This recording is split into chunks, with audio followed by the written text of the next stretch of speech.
Welcome to Masterminds in Maintenance, a podcast for those with new ideas in maintenance. I'm your host, Ryan. I'm the CEO and founder of Upkeep. Each week, I'll be meeting with a guest who's had an idea for how to shake things up in the maintenance and reliability industry. Sometimes the idea failed, sometimes it made their business more successful, and other times their idea revolutionized an entire industry. Today, I'm super excited to have Ricky Smith and Rob Kalwarowsky back here on the show. Ricky is the expert in maintenance here at Upkeep, and he teaches internal teams and the wider community more about maintenance and reliability best practices. We've also got Rob here, who's an asset management specialist at Enbridge, and is also the creator of Rob's Reliability Project, which is now rebranded to Maintenance Disrupted. Welcome, guys, to the show. Really excited to have you back on again. It's always great to join you. Thanks for having me. I look forward to it. So maybe we could start with you, Rob. How'd you get started? I've been working in reliability for about 10 years now. I started off my career in mining, then I moved into consulting, and then now I'm in oil and gas. We're doing this to change and educate our industry. And there's a lot of learning that needs to happen. Just looking at the data in this report that we're going to get into, we can see that there's a lot of learning that needs to happen. My dad was a mechanic at Exxon, so worked on about everything. Every car I ever had, I'd rebuild the engine, get it running faster. It was always something. Then I went in the Army, went into maintenance. When I got out of the Army, I went to work at Exxon with my dad in maintenance, and that kind of started everything. And what really jump-started my career when I went to work for Alcoa Mount Holly, it was IUMAX Mount Holly at the time, which is the world-class maintenance standard. I learned a lot there, and that really took me and just thrust me into the limelight about understanding maintenance and reliability. You've obviously written books about maintenance and reliability. I learned so much from both you and from Rob. So thank you for being a huge part of this community and trying to help educate and share knowledge. Ricky and Rob and myself, we were all on a panel together recently to discuss the 2021 State of Maintenance report that we conducted. We actually talked to over 1,000 maintenance and reliability professionals, as well as 25 industry thought leaders. This report really revealed to us different insights about team goals, shared challenges, opportunities for innovation, and so much more. So for today's episode of Masterminds in Maintenance, we wanted to do a little bit of a recap and a debrief on this report and share our own personal thoughts and reflections on the report's findings. The first one is around PM completions and how it was a measurable KPI that doesn't necessarily equate to effective maintenance. The number one metric that was tracked was PM completions. But then what we talked about was is that a good metric for effective maintenance and reliability practices? Paul actually shared his thoughts after reading the report. When teams are pushed for higher completions with the general aim of downtime reduction, it actually creates a culture of quantity over quality as a time factor. Wanted to start here and get your guys' thoughts on whether measuring certain maintenance metrics are actually detrimental to the quality of maintenance and reliability. And then secondly, how do teams typically reconcile this challenge? To me, it starts out with what Dr. Deming said. If you can't measure it, you can't improve it. If you measure the wrong thing, then you're going to have the wrong actions out of it, like PM completion or PM compliance. Okay, that could mean a lot of things to a lot of people. It just says we get it done. It doesn't say if we did it effective. That's why I like PM labor hours versus emergency urgent labor hours. When you put a correlation together with those two, it tells us a lot. We asked 1,000 people, what's the KPI that you track? And PM completion was number one on the list. Yeah. So that's kind of why we're talking about this, because that seems like the most common metric. But obviously, I think all of us have opinions about whether or not that's the right metric to track. Get the SMRP book of metrics. It has everything you'll want to measure and more, and it'll give you formulas and best practices and all that stuff. What I want to challenge people to think is, what are they using the metric for? And you see this a lot in safety. We're going for 1 million man hours without an LTI. And then what you see is non-reportings of LTIs, or you see people coming in on light duty to hit that metric. Like I was at a site that had a guy with a broken leg, and he came in and sat at a computer instead of staying home. They hit their 1 million man hours. But what behavior are you driving with the metric? How are you using the metric? Because if you're using it to bonus people, if you're using it to discipline people, this is where you're going to drive behaviors that you probably don't want. I can hit 100% PM compliance. I'll just go out and fill out upkeep and say, complete, complete, complete, complete. Doesn't mean I did anything. Right. And I think that's the key piece for me. Right. It's the leadership aspect around it. How are you using the metrics? Because if you're using it to learn, you're using it to understand, and you're using it to improve, that's how you should be using metrics. What would you say the objective of preventive maintenance should be? I mean, if we're talking about what technically PMs are for, is to reduce unplanned failures, right? It's to improve our availability or reliability. Now, whether they're effective, that's a different measurement, right? That's not completion.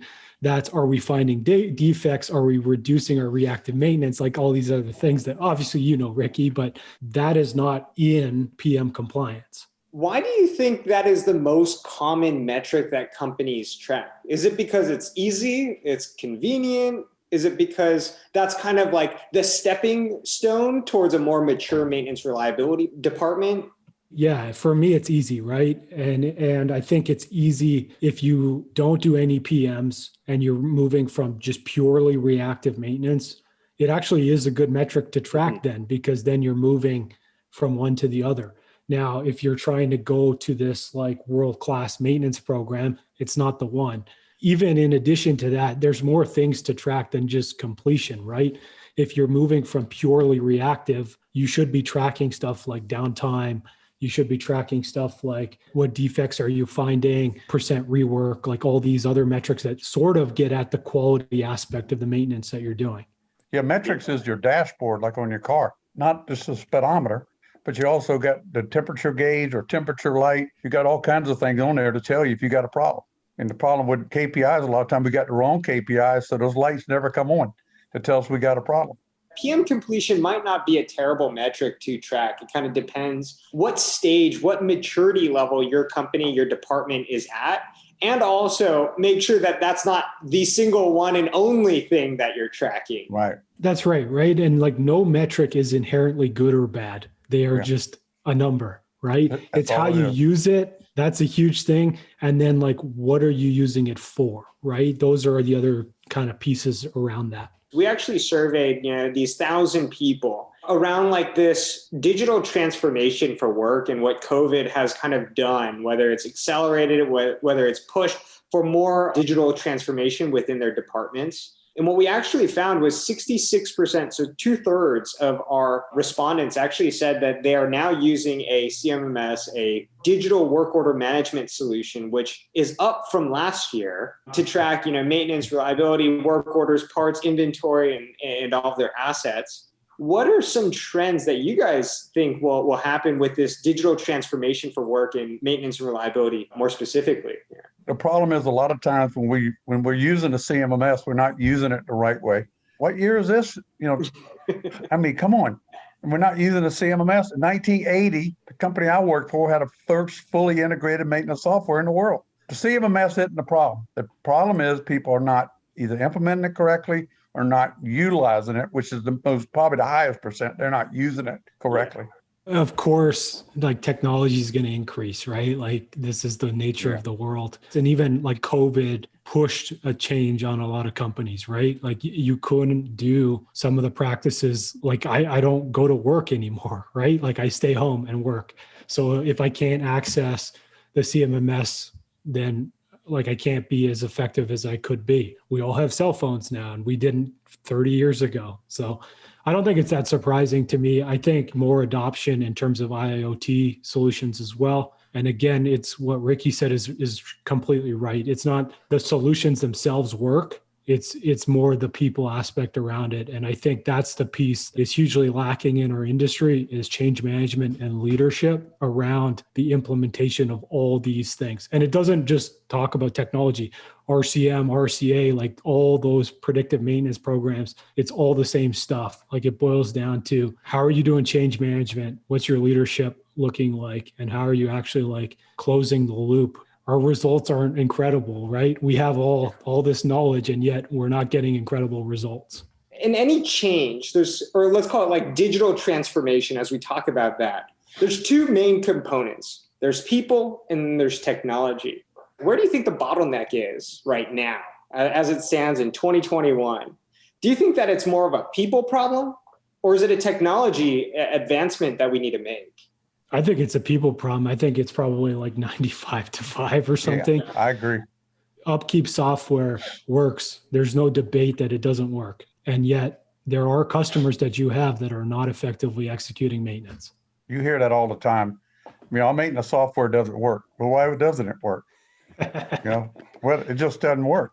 You can blame it on a lot of things, but it comes down to the human implementing it correctly, which is not typically a problem. Typically, the problem is people not using it. Maybe the flip side to that, and just to challenge this a little bit, is that people don't use technology because what we found in the market is that technology for this industry is oftentimes very bad. It's difficult to use. We think that there's a big disconnect between what a lot of technology providers build versus what's actually usable. Maybe it's a little bit evened out, maybe 80-20, Rob. What do you think? Yeah, I mean, there's no doubt. Like I've used a bunch of bad reliability softwares and stuff, but people talk to me now about the IoT and these AI solutions that they detect vibration failures and stuff. They wonder why they don't get results from those. It comes down to the people aspects. Like if I can detect a failure 6 months in advance, it doesn't change anything if I don't actually take an action and order the replacement or go out and fix it or do any of these things, right? People are using that to just watch their equipment fail and then worry about it when it breaks. And I think that's the issue, right? It comes back to how are you showing up at your site? What are you actually building in terms of proactivity? And it's people and leadership for me. The problem is like we use PDM. So identify a large horsepower motor, it's a critical asset, critical component, and it's going to fail because we got a bearing fault. Okay, the bearing fault's not going to go away. It's going to get worse, and it's going to fail randomly.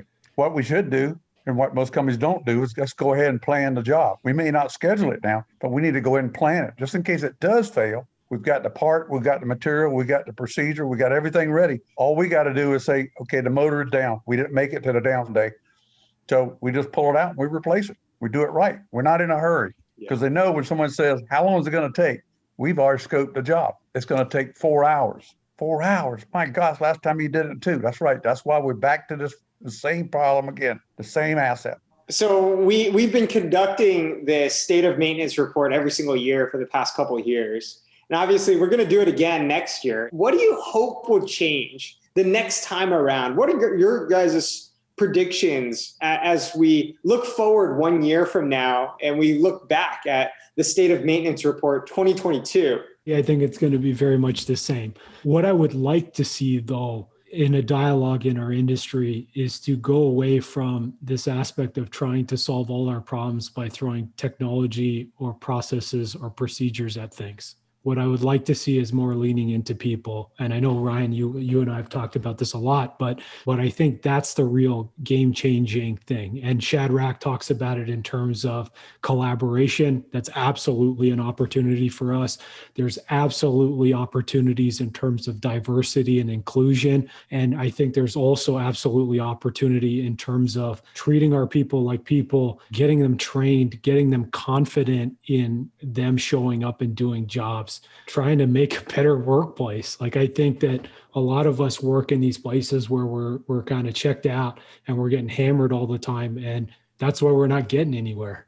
I guess the biggest thing with me is that get people to move in the right direction is when we got to give them a vision of what the right direction looks like. It's called a whip 'em. What's in it for them? What's in it for you by moving in the right direction is life gets better. You get to go home when you're supposed to go home. You don't have to chase failures all day long, go home dead at night because you're tired, like I used to do. When you're in maintenance, it's difficult. Bringing calm to the storm is what we're talking about. And that's where we're headed to with proactive maintenance. It's get to the point where we know what we're doing.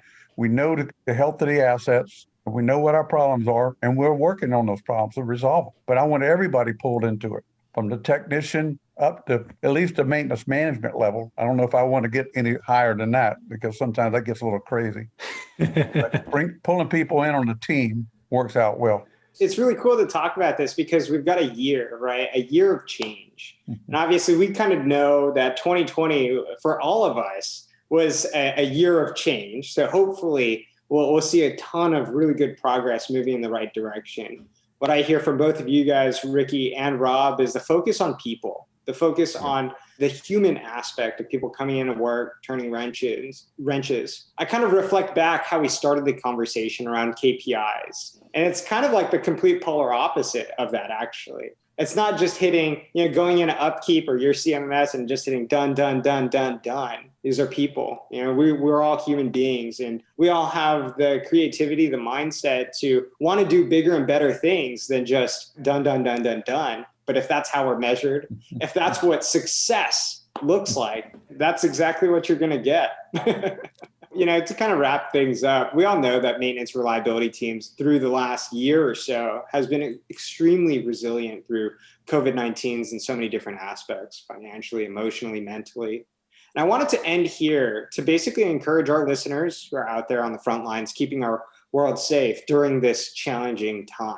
Any words of encouragement, hope that you guys would like to share, Ricky and Rob? Gaining knowledge will help you succeed.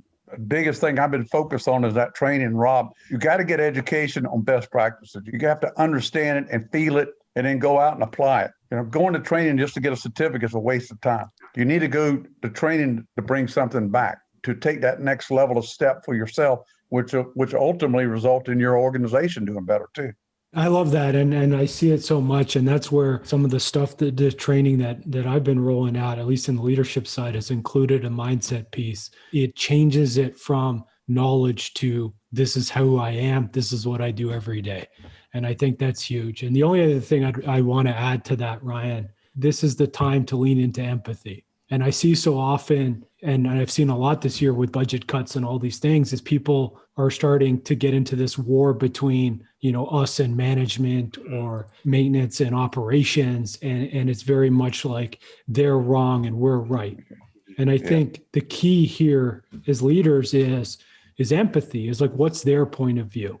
If they didn't cut the budget, how would have they gotten hammered by the board or the stock market or whatever, right? Their manager or their, external thing. And that's where I want to leave people with, is just, we're all people. We're all trying to do the best that we can. And if we just fight each other, it's not getting us anywhere. Thank you so much, Ricky and Rob. How can our listeners follow you guys on your journey and connect with you? So I got 2 podcasts right now. You can see them both up here. So I have Dismantling the High Performance Narrative. It's a podcast about mental health and performance. You can hear me and Lauren and a few other guests talk about our experiences with mental health challenges and just how we're going forward in terms of performance and vulnerability. The other podcast up here, the Leadership Launchpad Project, that's where we're going to talk all things leadership. We're going to talk about human-centric leadership and these terms like empathy and vulnerability and courage. That's where we're going on that show. You can find both of those on your favorite podcast platform. And if you want to find out anything about the services that I offer, the leadership coaching or the reliability group, you can go to robsreliability.com and find it there. And if you want to hire me as a consultant, you can go to Upkeep Connect as well. And I know Ricky's on that. So Ricky, that's all for me. That's right. Both of us. And I know both of you guys are very active on LinkedIn. So if you want to follow Ricky Smith or Rob Kalwarowsky, you can find them on LinkedIn. My website, worldclassmaintenance.org. So worldclassmaintenance.org. There's a lot of free information on there. Doesn't require an email address to download whatever you want, but a lot of articles I've written. Most of my articles I've written are out of frustration with what I see, that people don't have the knowledge or they don't see the vision for it. So go in there, download whatever you want. Just leave the rest, okay? Well, thank you guys so much. I really appreciate you joining us. And thank you to all of our listeners for tuning in to today's Masterminds in Maintenance. My name is Ryan. I'm the CEO and founder of Upkeep. You can also connect with me on LinkedIn or shoot me an email directly at ryan@onupkeep.com. Lastly, you can find me, Rob, and Ricky in the maintenance community on Slack. It's the largest online community for maintenance professionals in the world, where we host weekly conversations, contests, all centered around maintenance and reliability. I hope to connect with all of you guys soon. Until next time. Thank you, guys.